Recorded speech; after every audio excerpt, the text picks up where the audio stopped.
Hi everyone, I'm Dr. Nadia. I'd like to tell you a little bit about why I think more people don't follow the LCHF diet. I mean, from my point of view, it's a little bit difficult to, and sometimes even a little frustrating, that there's so much evidence out there, both scientific, research studies as well as clinical evidence for a why an LCHF diet is appropriate across the board, from helping people to lose weight to helping athletes perform better to helping people with serious conditions, obviously obesity, diabetes, cardiovascular disease, any inflammatory disease really.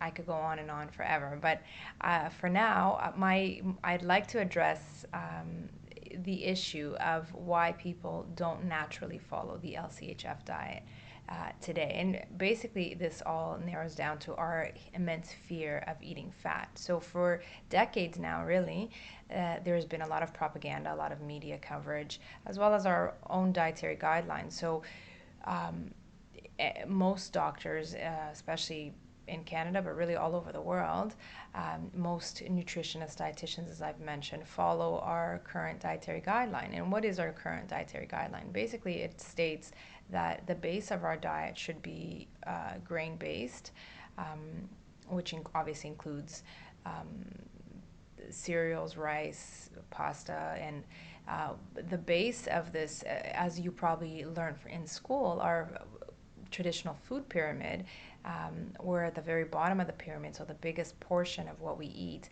45 to 65%, is based on grains. And our dietary guideline actually states that we should eat anywhere from, depending on which year you're looking at, but anywhere from 5 servings of grain per day up until 12 servings of grain per day, which was in the 90s what our dietary guidelines said.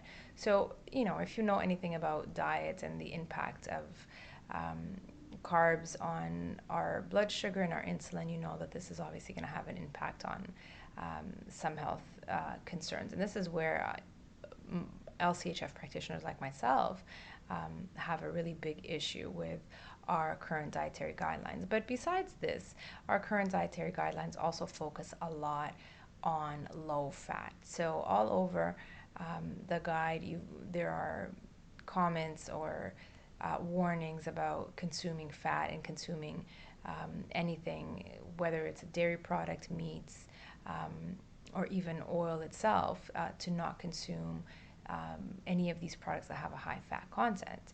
So, having said that, there's also a huge focus on cholesterol, and there has been a huge focus on cholesterol since the 80s pretty much.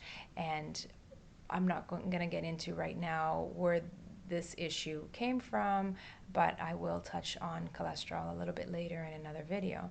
But basically, the reason why more people are not consuming this real foods diet that we focus so much on, and why you may be surprised to hear, why wouldn't all doctors um, tell you to eat a real food based diet? But really, the big problem here is not just the fear of consuming less carbs and how supposedly this could be very harmful to your body if you were to consume less carbs.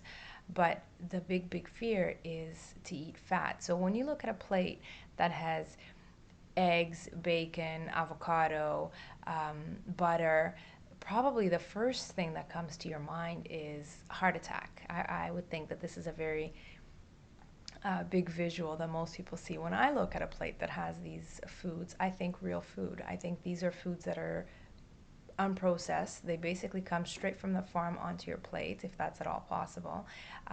And this is how eventually I would like people to look at these foods.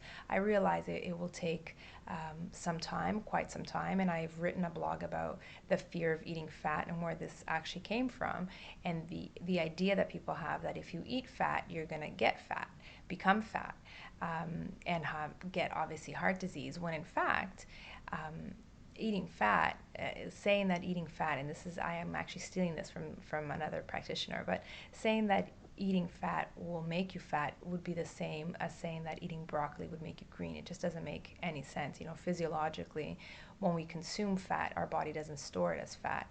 if anything, and I will again talk about this in more detail later, but if anything, it's obviously when you consume the carbs, obviously the foods with a higher sugar content, that will cause your body through a pathway to store more fat in your body. So this obviously doesn't sound, unless you know physiology and chemistry, may not sound very rational, but I will get into more detail about this later. So I think the take-home message in this video, in one of my blogs that I wrote a few months ago, is that the fear of eating fat is actually what's preventing us from eating real foods. And this is something that I think is a mindset that we really have to work really hard to change. And luckily, it is gradually changing. You hear more and more people say that, oh, it's now okay to eat butter, or oh, it's now okay to eat eggs.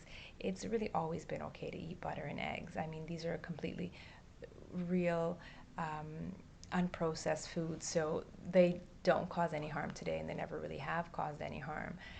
It was just the influence from different sources that has caused this pandemonium, the immense fear, and really this huge focus that we have in the society on cholesterol. So I'll talk about that a little bit later.